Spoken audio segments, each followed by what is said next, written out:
ये कौन बीमारी है सुधीर तौजरी? कौन है? ओ अच्छा, वो तिहाड़ वाला।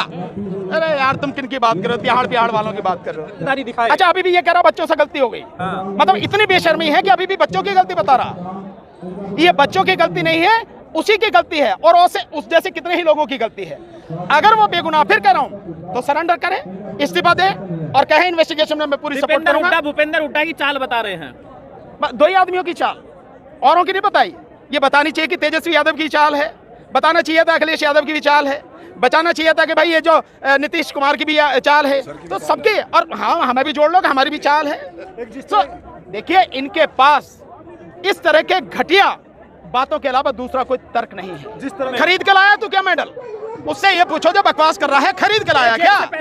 जेब से पैसा, उसके बाप का पैसा है, देश का पैसा है, वो देश का पैसा है।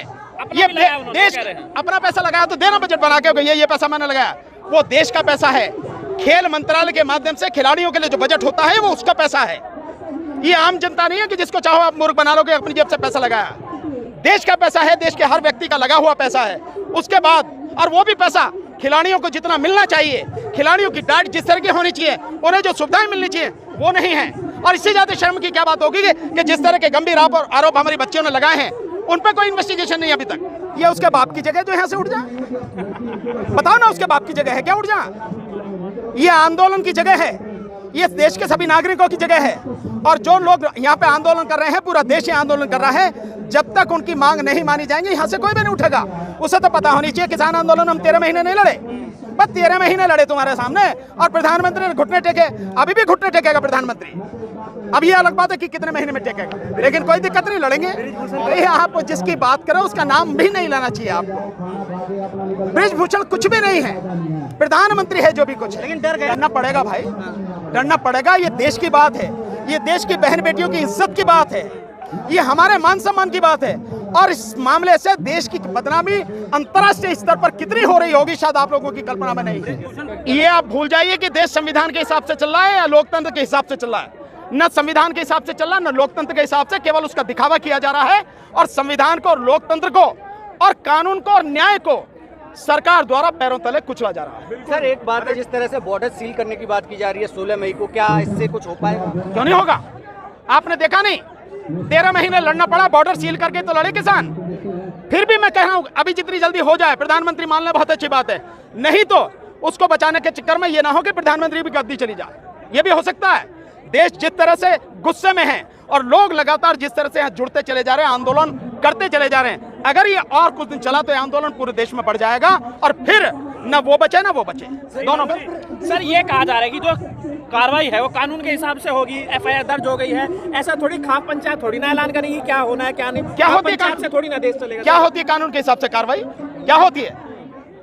10 दिन हो गए एफआईआर हुए, इन्वेस्टिगेशन में एक शब्द भी नहीं जोड़ा गया अभी तक। ये होती है कानून के हिसाब से कार्रवाई? कानून के हिसाब से अगर कार्रवाई होती तो पहले ही दिन उसको अरेस्ट किया जाता, उसे रिजाइन करना चाहिए था और उसके बाद में इन्वेस्टिगेशन होनी चाहिए थी, सबके बयान होने चाहिए थे। क्या ये बच्चियों के आगे बयान लिए पुलिस ने? क्या बच्चियां जो और बताती उनकी कहीं कोई इन्वेस्टिगेशन कोई बयान लिए? नहीं लिए ना। ये केवल विनेश फोगाट, साक्षी मलिक, बजरंग पूनिया, केवल इनका मसला नहीं है। ये देश की बहन बेटियों का, हमारी बच्चियों का, उनका मसला है।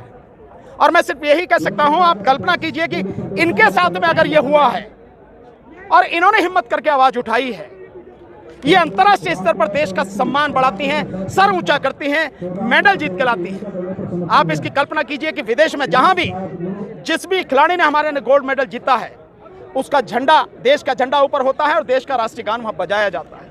ये सम्मान देश को मिलता है और उस सम्मान को देने वाले ये बच्चे हैं। इनके साथ में ये हो रहा है तो आप सोचिए कि दूर दराज के गांव में जो गरीब हैं, कमजोर लोग हैं, उन लोगों की, उन बच्चों की, उन बच्चियों की, बहन बेटियों की इज्जत आबरू के साथ में क्या खिलवाड़ होगा सर। और अगर इन्होंने हिम्मत की है, उसके बावजूद भी कोई कानूनी कार्रवाई नहीं हो रही, एफआईआर भी सुप्रीम कोर्ट के आदेश के बाद हुई है, तो आप इस स्थिति की गंभीरता को समझ सकते हैं। और आप समझ सकते हैं कि देश का प्रधानमंत्री किस तरह से गुंडों को बचा रहा है, अपराधियों को बचा रहा है, बेईमान और भ्रष्टाचारियों को संरक्षण दे रहा है। वो तो ये कह रहे हैं कि हमने कोई गुनाह नहीं किया है, अपराध नहीं किया है। अगर गुनाह नहीं किया है तो इस्तीफा दो, सरेंडर करो, इन्वेस्टिगेशन होने दो, दूध का दूध पानी का पानी हो जाएगा। अगर तुम बेगुनाह हो, इन्वेस्टिगेशन में पता लग जाएगा। अभी से राजनीति क्यों कर रहे भाई? तो राजनीति तो यहाँ लोग कर रहे हैं, बता रहे हैं। यहाँ कोई राजनीति नहीं कर रहा। अगर अपने हक के लिए लड़ना, अन्याय के खिलाफ लड़ना, आवाज उठाना राजनीति है और इससे और भी ज्यादा को बगावत है, तो हम वाकई में राजनीति कर रहे हैं, हम बागी हैं। सॉल्यूशन है, लेकिन आप लोगों की समझ में सॉल्यूशन नहीं आता है। इस देश की जनता की समझ में सॉल्यूशन नहीं आता है। इस देश को पता नहीं कभी उचंग से लगती है तो आंदोलन करने आ जाते हैं, कभी ये नहीं समझ पाते हैं कि इस बीमारी की असली जड़ क्या है। जिस दिन इस देश की जनता इस बीमारी की असली जड़ समझ गई, उस दिन सबसे पहला काम करेगी ईवीएम के खिलाफ लड़ाई, और फिर उसके बाद करेगी इस भारतीय जनता पार्टी की सरकार, मोदी सरकार को उखाड़ के फेंकने का काम। तब समझो कि देश की जनता समझी, और तभी लोकतंत्र बचेगा, तभी देश का संविधान बचेगा, और संविधान बचेगा तो आपके और हमारे सबके अधिकार बनेंगे। अन्यथा और भांड मीडिया की बात मत करो सर, उसे बार बार मुझे कहना पड़ता। वो गुलाम मीडिया है, वो मोदी का प्रवक्ता है, वो मीडिया नहीं है, वो बस वो है। समझता हूँ इससे ज्यादा जनता को और क्या चाहिए।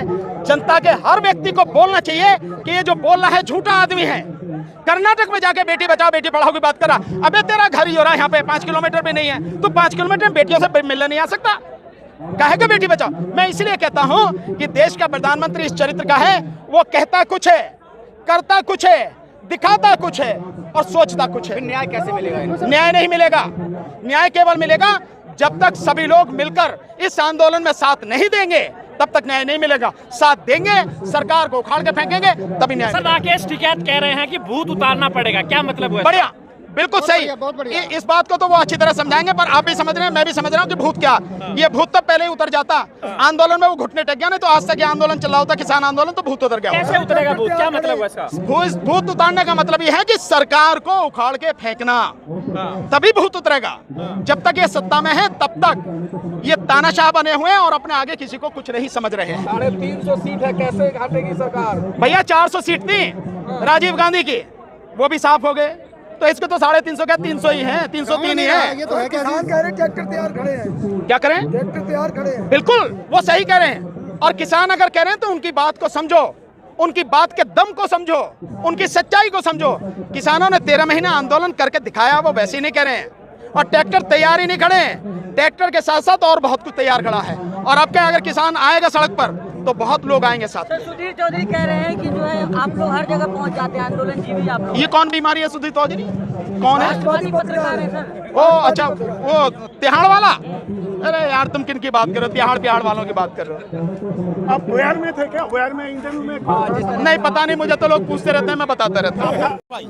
काय को मौका दे रहा भाई? 15 दिन से ज्यादा हो गए इन बच्चों को बैठे हुए, 23 तारीख से बैठे हैं, और आज जो है 8 तारीख हो रही है, 7 तारीख हो रही है।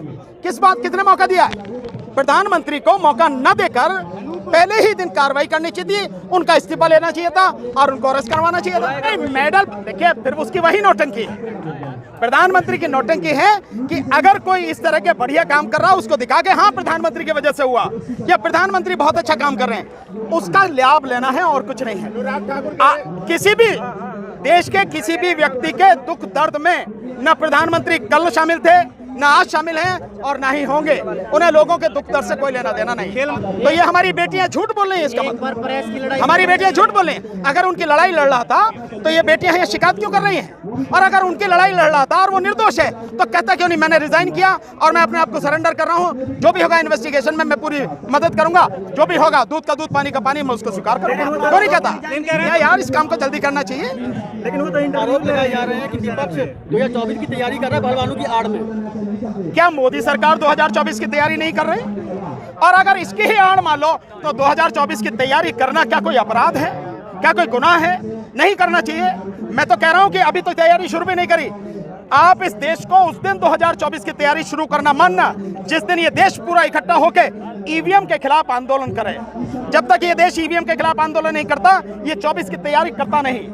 क्योंकि पहले उसको हटाना पड़ेगा, तभी तैयारी हो पाएगी और तभी बीजेपी हट पाएगी, नहीं तो बीजेपी को नहीं हटा पाओगे। अरे अपने समर्थकों को उतारो ना सड़क पे, कौन मना कर रहा है? इशारा क्या करते हैं, यहाँ से हट जाएगी। बिल्कुल बिल्कुल इशारा करो यार, इशारा क्या, तुमने तो अभी पिटवाया है ना बच्चियों को, तुम्हारे पास तो AK-47 है भैया, तुम तो जो है पुलिस के संरक्षण में भी लोगों को मरवा देते हो, तो तुम कुछ भी कर लो, लाओ AK-47 चढ़वा दो, लगाओ टैंकियां पर उड़वा दो इन सबको, पूरे देशवासियों को। सीजेआई ने तो यहाँ कुछ नहीं कहा, सीजेआई ने तो केवल उनके सामने जो केस गया उस पर सुप्रीम कोर्ट ने आदेश कर दिया FIR हो, जो उसका अधिकार है, बस। और क्या किया सुप्रीम कोर्ट ने? न्यायपालिका पोक्सो एक्ट में न्यायपालिका का जो काम है या किसी भी अपराध में न्यायपालिका का जो काम है उसने किया है, उसका मकसद है कि FIR हो, FIR उसने करा दी, इसके बाद में इन्वेस्टिगेशन होनी है। वो ज्यादा से ज्यादा अभी ये कर सकते हैं कि इस इन्वेस्टिगेशन को सुपरवाइज करने के लिए कदम उठा सकते हैं, वो देखा जाएगा जब जैसी स्थिति होगी। कोर्ट को पूरी पावर है, कोर्ट को बहुत पावर है, आर्टिकल 142 में कोर्ट को पूरी पावर है, जो चाहे कर सकती है।